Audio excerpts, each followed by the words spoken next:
Thanks so much, Lydia, and thanks again to Thomas.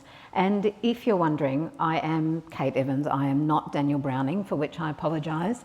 My colleague Daniel was going to be doing this conversation with Melissa, and in fact I was really looking forward to being in the audience and hearing what these two fine writers and thinkers were going to say to each other, because I think it would be a very different conversation to the one that we're going to have now. As I'm sure many of you know, Melissa has written a number of books, including Too Much Lip, which won the 2019 Miles Franklin Award, and she's written a lot more besides.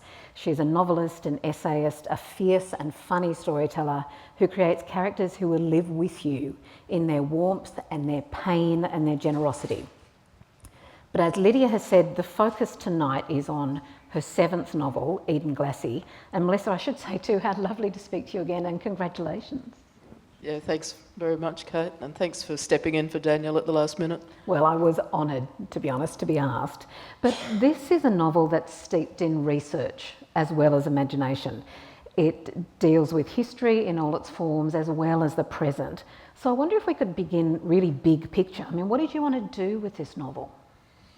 Well, it's the bicentenary of Brisbane next year in 2024, and I wanted there to be a book out there that said this is what this place is when you're looking through an Aboriginal lens.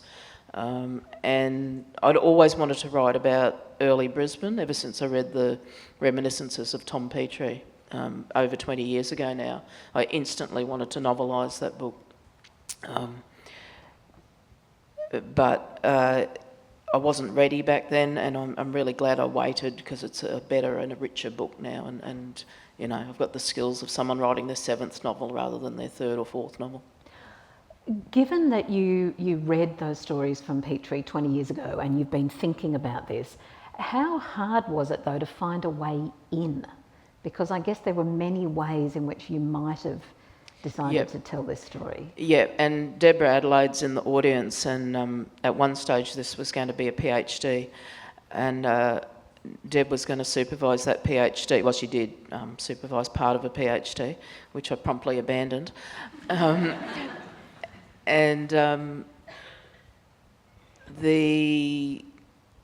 The tricky thing with writing about the colonial era in Australia or in any colonised country is to not reproduce the trope of the dying race. You know, not to make it about living people with love and joy in their lives, and humour and adventure and courage, and not just have it as a story of this is what happened when white people turned up and stole the place, which is an important story to tell, and that's in there. But I ended up splitting it between two eras, between the modern era and the historic era, for that reason. And it took me a fair while to get my head around how to have it full of life, full of pulsing, vital Aboriginal characters, and talk about colonial atrocities at the same time. So I've got, I hope I've balanced it between the two eras. Yeah.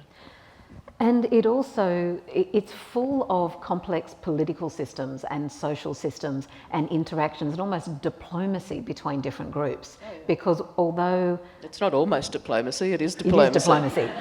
Well, and also... She said undiplomatically.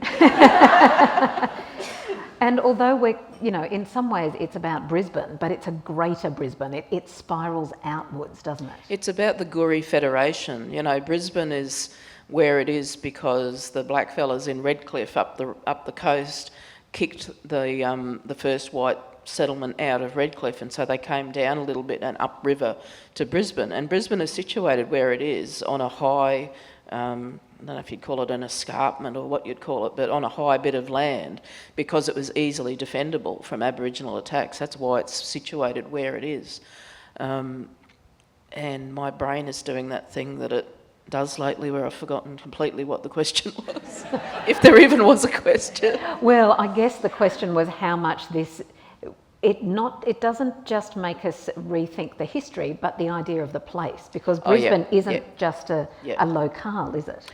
No, absolutely not. And So yeah, what I was starting to say is Brisbane, it actually started on the south bank. The white settlement started on the south bank of what's now Brisbane, and there was a tree there, and there was a Scottish colonist called MacDonald, and he had a big gum tree or a big fig tree or something, and all of the boats coming up the river to the very tiny settlement of Brisbane would tie up to his tree.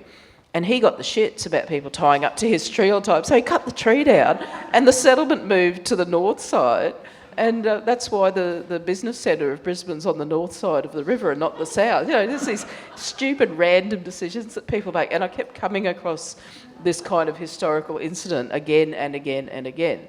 But yeah, the book, like for white people, Brisbane or Edenglassie as it briefly was, Moreton Bay as it was for decades, that was their geographic sense of the place. But for Aboriginal people, and this is still true all over the country, the song lines and the journey lines mean that you're never just in one place.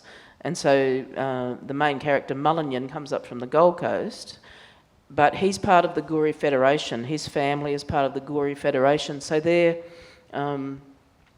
touchstone in a way is the Bunya Mountains, because that's where the Aboriginal Parliament was situated for millennia. Every 3 years important decisions would be made at the Bunya Festival. And then the other touchstone is the Mullet Run on the coast, which is another kind of sub-parliamentary gathering. And Brisbane is just one more camp in amongst all these different important places of ceremony and business and trade. And you introduce us to the importance of the mullet run very early on in the novel, which makes us think, I guess, about a different sense of time and how it's tracked in terms of the landscape. So tell us more about that mullet run. There's people talking about reviving the mullet run in a small way. I mean, the mullet run, they mullet do what they're going to do.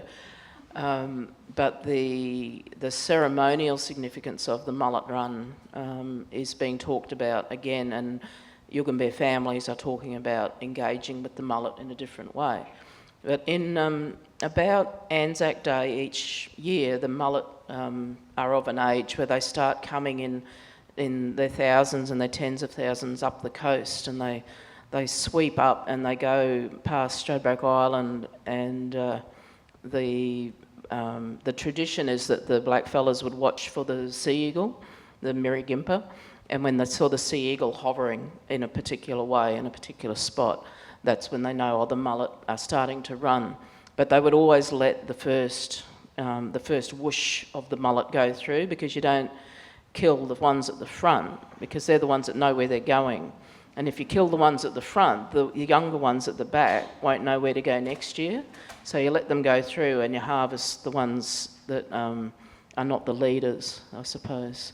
And yeah, because it's a time of feast and a time of abundance, of course, that's when people would get together and discuss marriage, discuss conflict, discuss what to do about the white people, sort out affairs, and do all the sorts of things that humans do all over the world when they get together.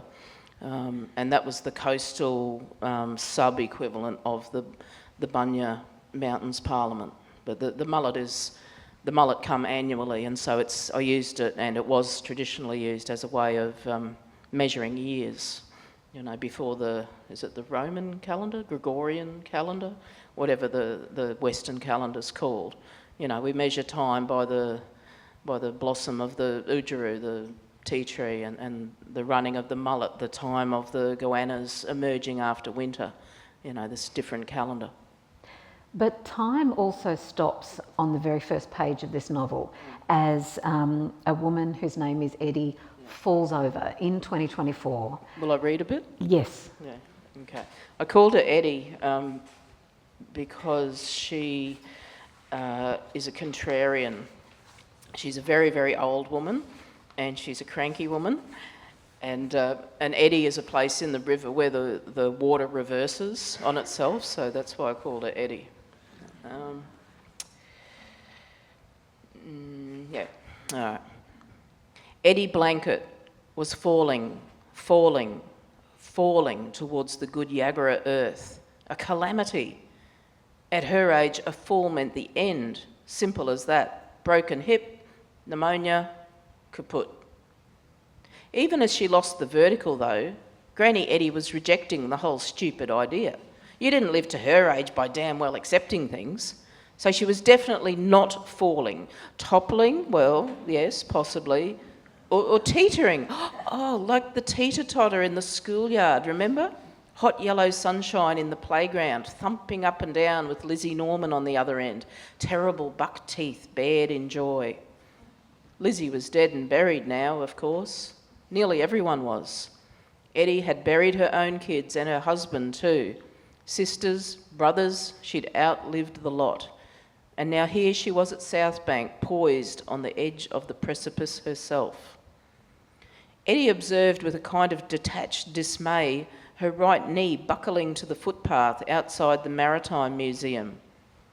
There was a solid 3 inches of cement between Granny Eddie's person and the good Yagara dirt of the ancestors, but that was of no concern to gravity, or indeed to Granny Eddie, for she was knocked cold by her fall.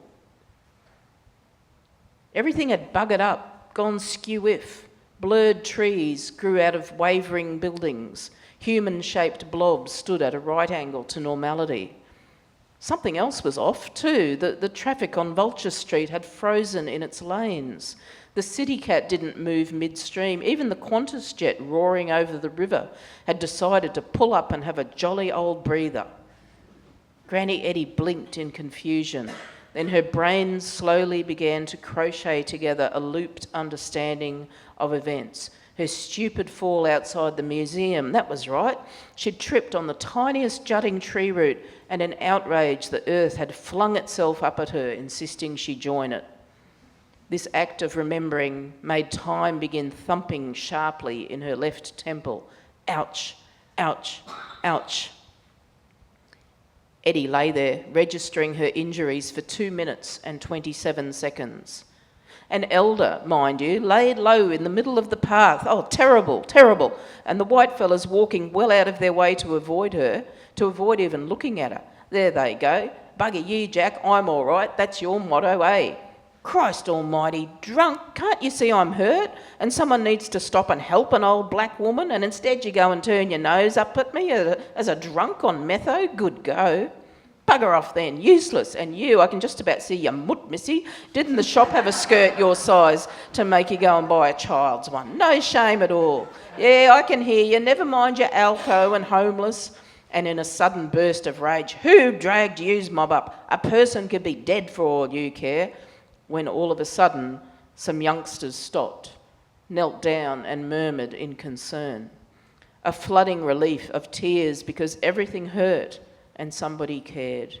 Oh, thank God. Thank you, Jesus. A girl and a boy with broad brown faces, the pair of them, bending and exclaiming over her. Students with foreign eyes in their heads to see she was hurt, and foreign brains in their head to know she was an old, old Goorie woman who needed some bloomin' help, quick smart.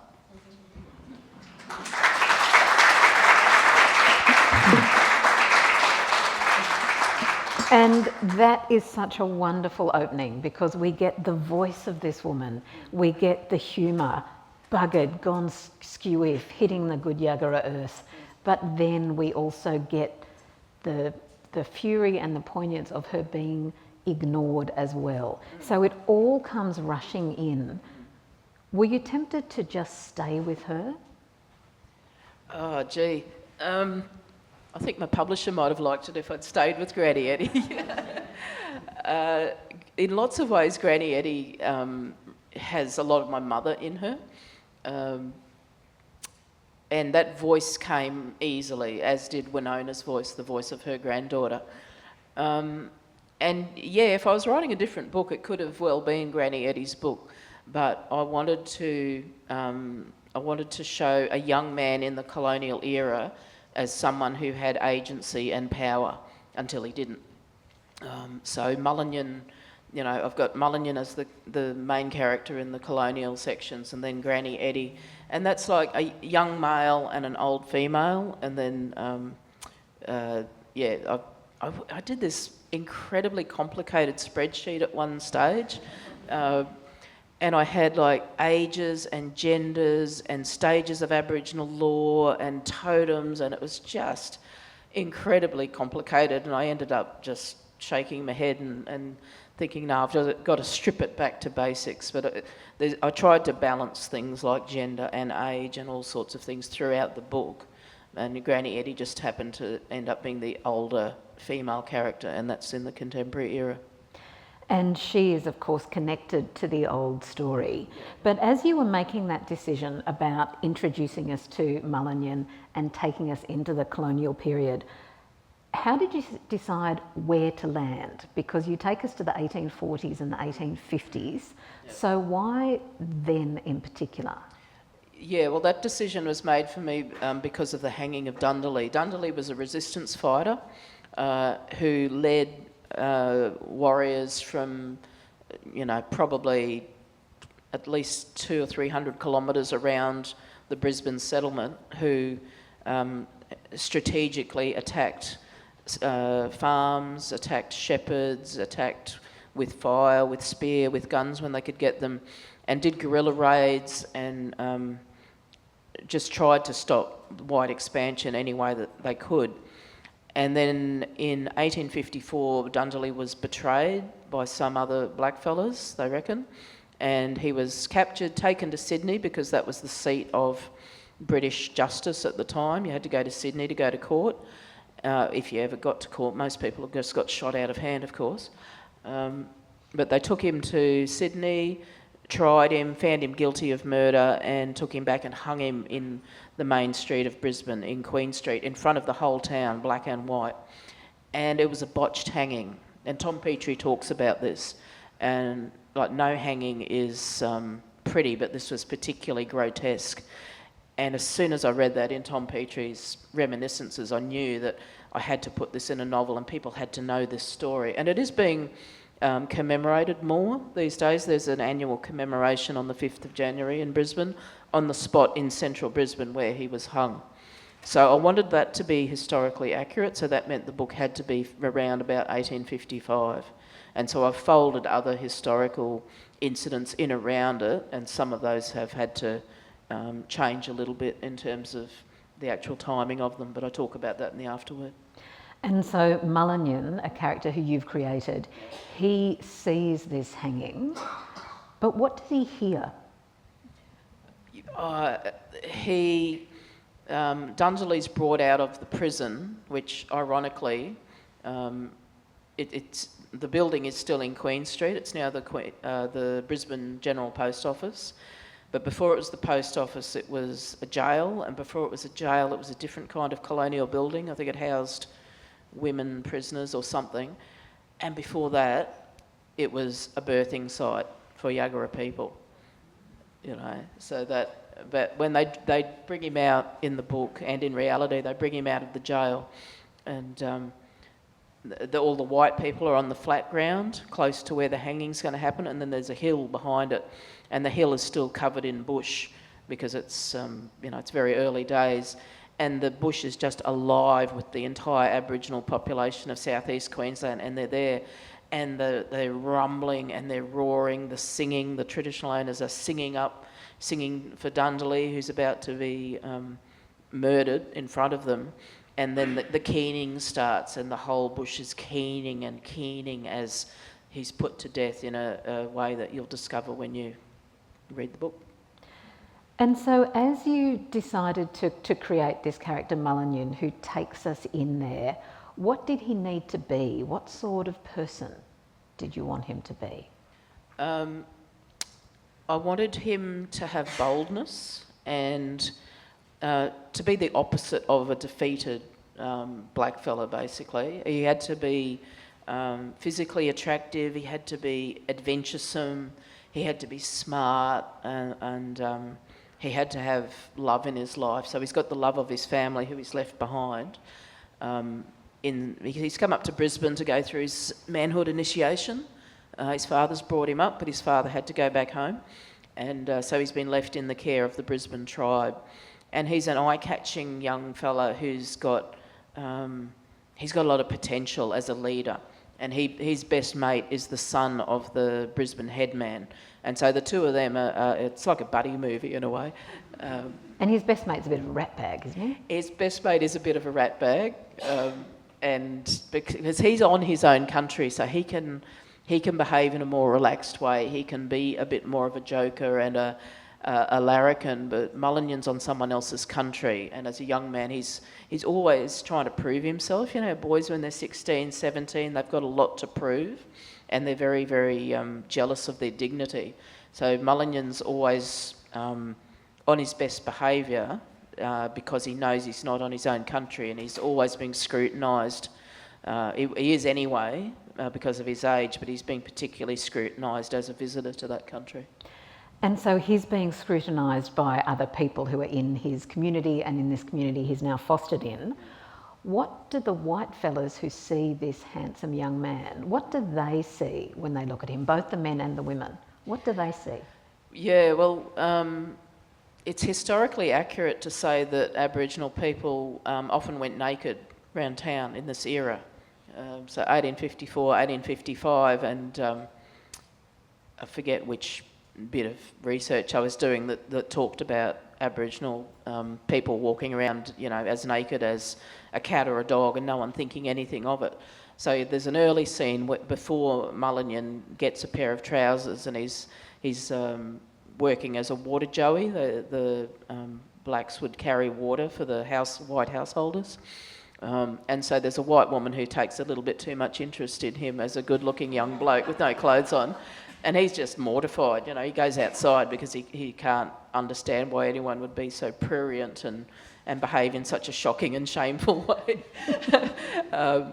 But I could read the bit where Tom Petrie, where he comes into the house with Tom Petrie, if you want. Yeah, that would be great. And perhaps for people who don't know, can you explain Petrie and the material that he's left behind, the documents and so on?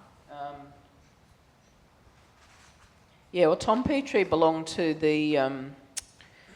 Tom Petrie was the first white child to grow up in Brisbane. He was from the Scottish Petrie family. His father, Andrew Petrie, was known as the grandfather of Brisbane back then. And before the Petries turned up, everyone was a convict or a government official. And so they were the first free white family getting around. And Tom grew up with the Yagara people. He spoke the language fluently. He was initiated into the mob, and he, as young as 10 or 11 or 12, white pastoralists and just general white people would send for him and say, Tom, we want to go to this place that's 10 or 15 kilometres out of town. Can you guide us? Can you be like our guide and make sure we get there safely? Because Tom would, you know, he knew the culture and he knew how to get people to where they wanted to go safely. So he was an intermediary in lots of ways. But this is the scene where he meets the servant girl of the Petrie family, Nita, who becomes his love interest. 1854. Nita scraped the final shreds of meat from the binken shell and put her spoon down on the kitchen table. She smacked her lips, trying to convince herself that she was supremely happy. The coal-roasted turtle had been succulent, a far cry from salt beef. Yet, like so much else in Brisbane, the meal seemed more like a memory of life than life itself. And then Tom and Murray and Mulanyin turn up. Tasty? Asked young Tom, suddenly appearing in the doorway, flanked by that rascal Murray. You're licking your lips, it must have been. Tasty enough, Nita told him, but next time I'll make soup. The bones are wasted otherwise. Who's that hiding in back of you? Nita asked, curious about the stranger lingering in the hall. Tom stepped aside. This is Mulanyin, a saltwater Yugambeh to watch, and didn't he show it at the regatta? He'll be a ship's captain one day, you mark my words. Is that right? Nita answered dryly, taking in the arresting youth who stood there, black as coal and a head taller than the other men. He was naked but for Tom Petrie's kerchief tucked into his string belt like an afterthought. The stranger met her gaze with benign ease, like some kind of visiting dignitary. He was a fine example of manhood, lean and muscular from daily work with net and spears. For some reason, Mulanyin bore the ritual marks of the Kurulpa on his chest, she observed, not that of his own clan. Nita grew curious. Like him, she was a Goorie living far from her birthplace and making a life among people other than her own. Perhaps she and he might understand each other. The stranger was strikingly handsome. His presence in the kitchen was already making her heart pound in a way that other men had not. Nita found this unsettling. She was used to being chased by a horde of suitors and showing her heels to the lot of them. Why should this saltwater fellow be any different? The realisation prompted Nita to take Mulanyin down a peg or two. When she spoke, it was Tom she addressed. A pirate ship, I take it you mean? Or has he perhaps struck gold to be talking of buying a ship when there's plenty of souls begging in the street for a dry crust? Mulanyin snorted, matching her sauce with his own. Do you think I'd be standing here if I'd struck gold, he asked. I'd be at sea, my keel crammed full of young'un and binkin as big as this table. He knocked the wooden table with his knuckles, and this saltwater will be setting sail in his own whaleboat soon enough, with or without a gold mine. Nita's mouth watered at the mention of fresh sea turtle and dugong. Well, Mulanyin of the Yugambeh, she told him breezily, you can bring me the very first young'un you catch when you get your wonderful whaleboat. I'll be waiting here with great interest, but you'll forgive me if I don't hold my breath meantime. Well, they're both giving each other a bit of sauce, so there's something brewing between the two of them. But Nita worked as a domestic servant from when she was quite young. Yeah. Where did she come from? Well, I wanted to have people of all different class, different race, different age, different geographic origin as well. And Nita was a good way to show the Petrie family, the importance of the Petrie family and the way that they interacted with black and white in colonial Brisbane. But she's very loosely based on my great-grandmother, who was taken away at 8 years old and became a servant/slave for a white family in Gympie. And we still don't know exactly where she was taken from, but she told my mother that she had to do the family washing at 8 years old, and she certainly wasn't a part of that family. She was an unpaid worker for that family until she managed to get her freedom as an older person. The other important thing that we see with the Petrie family and that story is the naming and renaming of people. Can you talk about that? Yeah, well, I suppose white people have nicknames a lot of the time, but in Aboriginal culture,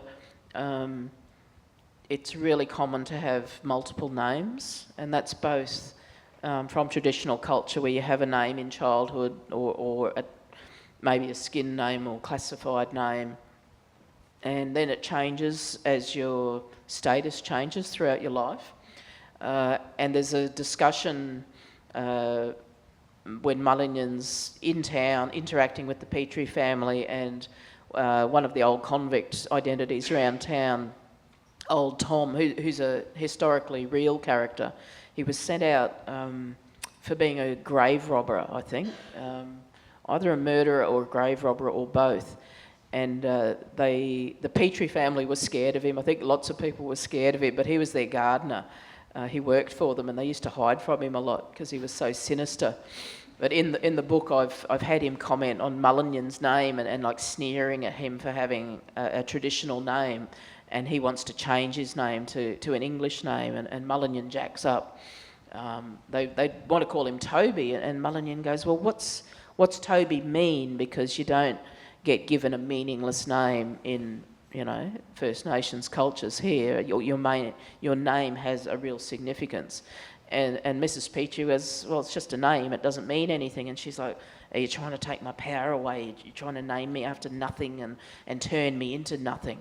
And then young Tom, his his mate, takes him into the house and shows him a Toby jug, one of those beer jugs with the face on it. But that's even worse, because he's like, oh my God, that's a demon. You're trying to name me after this demonic object. And so he hightails it and he's horrified. And he says, I'm Mulanyin of the Yugambeh, and that's my name. And he asserts himself and insists on being known as who he knows he is and wants to remain. And so many place names in your novel insist on their history and their names, and it's a way to sort of reread Brisbane as you reread these stories and recognise the names in it. But I don't want to give away the plot of your novel, which is why it's useful to come back to characters and to flip back to 2024 and what's happening with Eddie. And so you've got fictional characters and real characters, and Eddie encounters this ridiculous journalist, and this ridiculous journalist is boasting of the fact that he might be related to Archibald Meston. And Eddie goes, I wouldn't be boasting about that if I were you. So tell us about this journalist and what he wants with Eddie's stories. Yeah, for those of you who don't know, Archibald Meston was the protector of Aborigines, slightly later than the action in the book is set. He was a piece of work. He murdered Aboriginal people in his youth, and then later on became the protector, and that's in the history books, history by Robert Orsted Jensen, which I talk about in the afterword. And yeah, if Meston had been working in southern Queensland rather than northern Queensland, he would have been the one who removed my great-grandmother, but it wasn't him, it was his equivalent in the south. Anyway, the journalist in Granny Eddie's life is a bloke called Dartmouth Rice. And no one has asked me about the name, even though it's such a ridiculous name, Dartmouth Rice. It is a ridiculous name. Yeah. I saw it in my research or just in my travels, and I thought, how could anyone have that name? And it's the name of the man who invented the nigger minstrel. He was like this leading nigger minstrel dude in the USA, so it's not an invented name, even though it sounds like one. Anyway, so he's also a patient on the ward that Granny Eddie's on, and he spies a story because Winona, the granddaughter, says, oh, that's, she's 103 years old, of course she's asleep. And his ears prick up, and he decides that he can latch onto her and make her into this kind of celebrity. And she does become a celebrity, partly through his endeavours, as the Brisbane Bicentenary happens. And that will be next year in 2024 in Brisbane. But he totally gives Winona the shits, of course, because he's a patronising and self-aggrandising bloke. But he represents that kind of sort of half leech and half friend that we're really familiar with in the Aboriginal community. And these people that like worm their way in, and then somehow they become a friend of an elder, or they become important in some way, or they marry someone and you can't get rid of them and you sort of hate them, but then you sort of get used to them. I mean, I suppose that's colonisation all over, isn't it? And when you say that he gives Winona the shits, a lot of things give Winona the shits. Yeah. Introduce Winona to us. She is a fantastic character. Winona's 20-something, and she's an activist. She's just lost her job because her alarm clock didn't go off. Oh, that'd be good if I could find that bit. I'll see if I can find this bit. I was saying to Kate earlier on, it's very hard. Oh, here we go, yes. It's really hard to find relevant bits in the book while I'm on stage talking, but magically it's fallen open at the right page. So this is an introduction to Winona, and it's the chapter called Granny Eddie's Yarning Rectangle. Winona lay in bed at 6 a.m. with a thin cotton sheet pulled up over her cornrows. She was black, beautiful, and fighting to hold on to her sanity. "You're such a loser," the voice sneered. Fuck off, I made one mistake, so what? Nah, you're a dumb dog. World champion, gold medal, #1, dumb dog.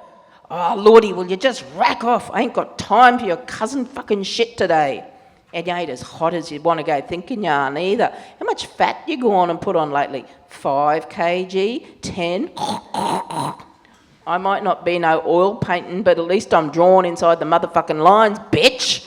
Oh, bless. Nah, but serious. You seen your reflection there, La? Muffin top? Look like some lopsided, doughy breed leaking out your jeans. Shame job, eh? No one wants a fat, ugly chick who can't even set an alarm clock. No shame job here, true's God, brah. You want to shut your maggoty hole, fuckwit?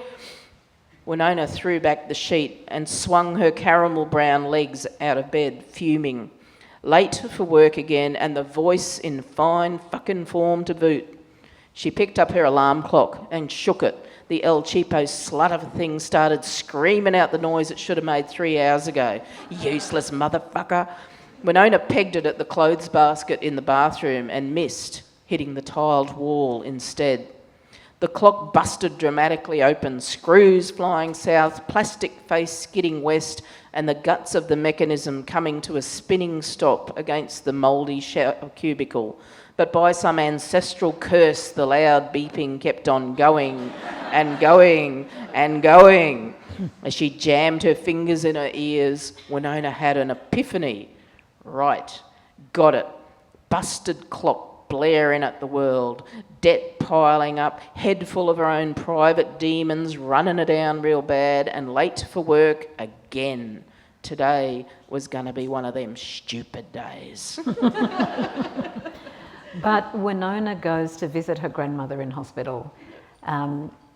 Granny Eddie's doctor, Dr. Johnny, lays eyes on Winona, and he cannot believe his eyes because she's gorgeous. So there we have another frisson love story. So there are all these positive, powerful things pulsing through your book. And as you say, you've created this history of Brisbane that is an entirely Aboriginal-centred view, and it is full of love and vibrance and possibility. But it's really hard not to read it without a sense of dread. Good. Without thinking about what's going to happen next. So how important is that dread? Look, it's so long since I plotted it out, Kay, that I actually don't know if I intended people to feel dread. It doesn't sound like me. I think, except in one instance, and that's when Mulanyin's mother, who doesn't figure largely in the book at all, but she's back down on Yugambeh Country on the Gold Coast, and she's watching the Southern Cross wheeling across the sky and wondering where her son, who's up north, is, and hoping that he comes home safe to her. And I wrote that scene in because I wanted a sense of foreboding in that particular bit. But other than that, I don't think I actually wanted people to anticipate terrible things, but maybe I think we bring it. Yeah. I think we bring it because... And therefore I didn't have to insert it artificially. It was just like, by default, if you've got black fellas who are happy and loving and joyful and employed and doing all these adventures, then it's the nature of Australia that they're going to get fucked. So the more that you entered into the historical research and into your imagination as you entered into this place, what did it do to your sense of the Queensland landscape that you were living in and moving through? It was great because this is the world that we walk around in all the time. Hey, I don't know any Aboriginal person that doesn't walk around in at least 2 time zones simultaneously, constantly thinking about what was here before bitumen, before white man, before cars, before guns, and, in some cases knowing the songs and the song lines, and in other cases not knowing that.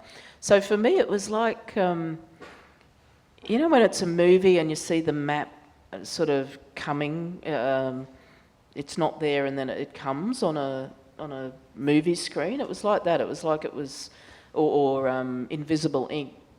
When you put the heat onto the writing that's done in lemon juice, and it becomes visible. That's what writing the book was like for me, in a small way, because I can only portray, a little bit of the country that I know and a few of the stories I know. I could have written half a dozen Edenglassies. The stories are just incredible, and the amount of material that I couldn't fit in.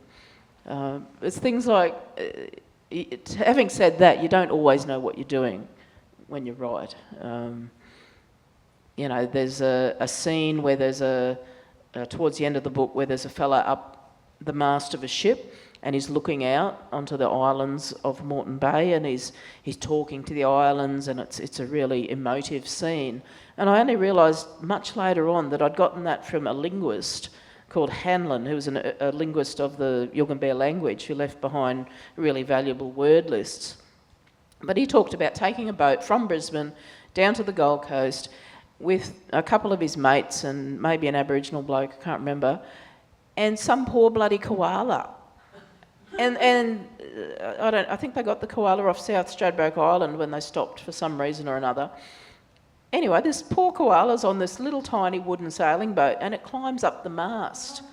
And just that image of the koala hanging onto the mast when it wants to be in a tree, just stayed with me for years and years and years, and then it pops out, at the end of the book when there's a black fella up a mast. So sometimes you know what you're doing and sometimes you don't, I suppose. And you also use bird imagery a lot, I think, in all of your writing. Now, I've got another 10 pages of questions that I could quite happily ask Melissa, but that could be rather frustrating for you lot. So if you've got a question that you'd like to ask, if you wouldn't mind indicating, and Lydia will bring a microphone so that everybody can hear, and also so that we have it on tape, as it were. So who would like to kick us off? Don't be shy, this is a great opportunity. Yeah, don't be shy. I'll accept questions, arguments, provocations, cash. I'll stick to a question. Can you take us through your really early writing stages in terms of what that looks like day to day? Are you a morning person? Are you a procrastinator? Are you do you long form? Do you type? Yeah, I only work on a laptop. I don't work with pen and paper. I used to carry a notebook around with me and write notes on pen and paper, but that's turned into notes on my iPhone now. So, and actually, I've just remembered, I haven't been saying this when I talk to people, but I had 6,000 words of notes, I think it was, or 10,000, thousands and thousands of dot points going into the first draft of Edenglassie, or the plotting of it. There's so much work in this book, it's just ridiculous. I'm a morning person. I write in the morning. I write in a recliner, mostly because I've got a bad back and I can't sit at a desk for very long, but also because it amuses me to have my place of work as a lazy boy recliner.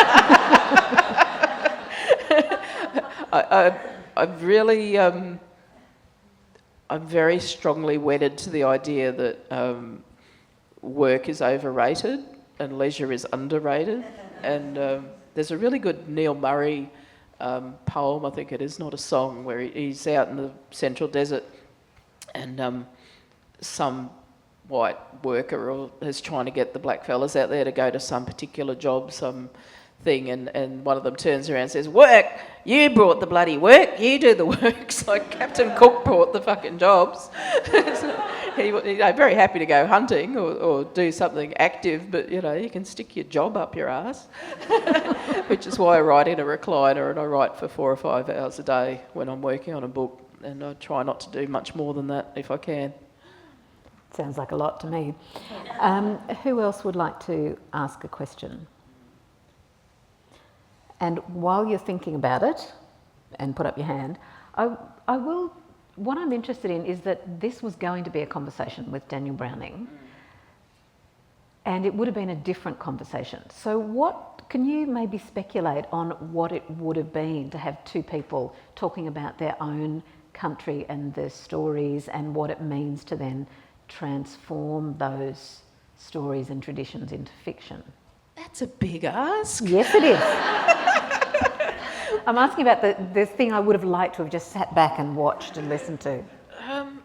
Kate, you're a great interviewer, but sometimes, and I won't name any names, sometimes I get interviewed by people who are either not skilled or are lazy, and then I have to do their job as well as my own job on stage, and I don't think I can actually imagine myself into a conversation with Daniel after the week we've had. It's just been horrific. Yes, so maybe more of a painful conversation. And there is pain in this book. I mean, the role of the native police in this book was something else that I did want to ask you about, because the brutality, because while the white women were looking at Mulanyin's beautiful body, the native police were also looking at it and saying, cover yourself up, you're not one of us, in a way that is also a very powerful part of your novel.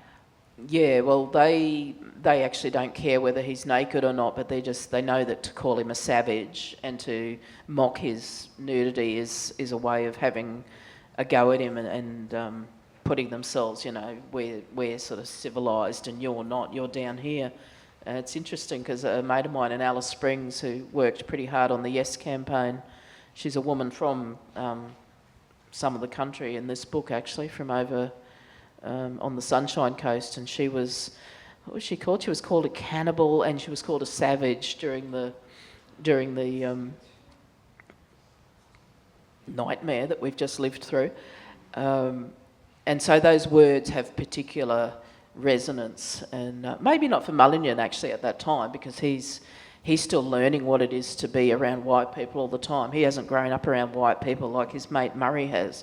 He's coming from a far less invaded area. He's seen white people, he knows what white people are, but he's never been in a place where the majority is, a bare majority of people are white. But he is concerned with questions of honour, isn't he? Oh, very much so, and how yeah. people act, and he sees some brutality from some white people in power, and so that whole question of honour and how to behave, and I guess what it means to be a man is something he's concerned with. Yeah, he's a bit hot-headed, and he does come out of an honour culture. You know, Aboriginal traditional culture is an honour culture, even though we do have the rule of law very strongly. And so, yeah, when he sees the native police and their white head in the middle of town, you know, misbehaving and being bullying and being very aggressive towards one of the white townsfolk, he's like, this isn't right, you know, there's a dozen of you and there's one of him and you've got a sword and he's unarmed, what's going on? And so he intervenes, and Murray's horrified because he knows how murderous and dangerous and hostile the native police are. But Mulanyin's kind of the innocent, so he's almost a Don Quixote figure in that situation. And you've also sort of built into it a sense of, and this precedes, I guess, the period, the 1840s and 50s, of sort of horror that the Aboriginal people show when they see the treatment of convicts, and they have the convicts. Yeah, they're called the sufferers. The Aboriginal people call the convicts the sufferers. They don't use the word convict. Although there is the word croppy, which there's a suburb in Brisbane called Currabee, and it comes from croppy. And that's an early name for the convicts because they worked on the crops. So there's all this archaic language that I had to go and research, like diamonds is a name for the police, and in the first couple of pages, a mate of mine texted me and said, I can't keep reading, I can't concentrate, what the hell is a flock of monkeys? You know, and monkeys is a colonial term for sheep, and all this kind of very rich, interesting vernacular that, you know, I tried to use but not overuse, just to show the dialect of the time. You know, fantastic wordplay, things like someone with a wooden leg back then, they might be called, oh yeah, old timber toes over there. Stuff like that. So there's so many different layers in which you're engaging with the language, because you're using language, Yugambeh, a whole lot of different languages, as well as this archaic English. Yeah. And at this time, you would hear Gaelic spoken in the street as much as you would hear English, as much as you would hear the local Aboriginal languages. It was a real polyglot kind of a place. And I tried to indicate a little bit of that when I've got Mulanyin reacting when he's given a Spanish coin rather than English coin, because, the production of money in the colonial era was nothing like it is now. And, the coins were in short supply, and so people would use whatever was coming into the ports as currency. It didn't have to be British currency. It could be almost anything. Would anybody else like to throw in a question? Yes, there's one just here.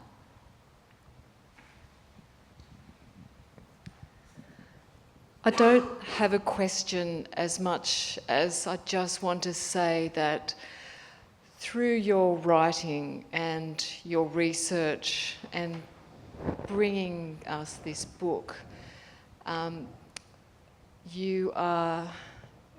it's not just a story, but I think there's an education for someone like me who doesn't know a lot about this time in Brisbane, and I'm just really thankful that you write with humour, and you, through your storytelling, you give people identities, and we can read about these people. And it's such a journey when you write about a person and you give them humour, you give them a face, you give them an identity, and we come along for that ride. And I'm just really grateful that you write the way you do, that you write with passion, and I'm really looking forward to meeting Eddie in the book. And when I do read about her, I'm just going to be so thankful that she's in that book, and I'm going to be so thankful to you that you gave her that identity in the book, because I know who she is, and I'm really thankful for her, and I'm thankful for your writing. Thanks very much. Melissa, what are you most proud of with this book? Oh, the fact that I finished it and it didn't actually kill me. I don't know, it was a hell of a ride, Kate. I started in 2019, and 2019 was the research year, so I was in the archives excavating stuff, hard research, because there's hard things in there. And I've talked a lot about the humour and the love, and that's there to balance out the hard stuff. And then, of course, the bushfires came at the end of 2019, so that was pretty hard. And then 2020 came, and of course nothing bad happened in 2020, did it? So I holed up for the next 2.5 years in my study, while everyone else was trying to adjust to being locked down and not being able to go anywhere, which is the normal life of a writer anyway, so it wasn't that bad. And then 2 of my brothers went into hospital in the same month, both with separate heart infections and both on the point of death. They both lived, miraculously. And that's when I was getting towards the final drafts. And then the Queensland floods happened, and my daughter almost drowned. And we gave our townhouse to her and her partner because they'd almost drowned and they were in this terrible trauma and, just mess. And so we handed our house over to them, and I was sort of couch surfing for months. And it's like, I really don't know how I finished this bloody book, but I'm very proud that I finished it, and that I have made a book that's about the colonial era that I think it will engage people and also give hope, that doesn't destroy hope, because as a writer you've got to leave people looking forwards, I think, not blubbering in the corner in the fetal position. And so that's what the writer does. Yeah. Well, I think you've done all of that. Melissa Lucashenko's Edenglassie is published by UQP. She will go along to the signing table. It's a very intense experience being a writer, being grilled on stage like this. So even if you have met Melissa 10 times, introduce yourself again to her, because in the moment she might not be quite sure who you are or why she's met you. But please do thank her.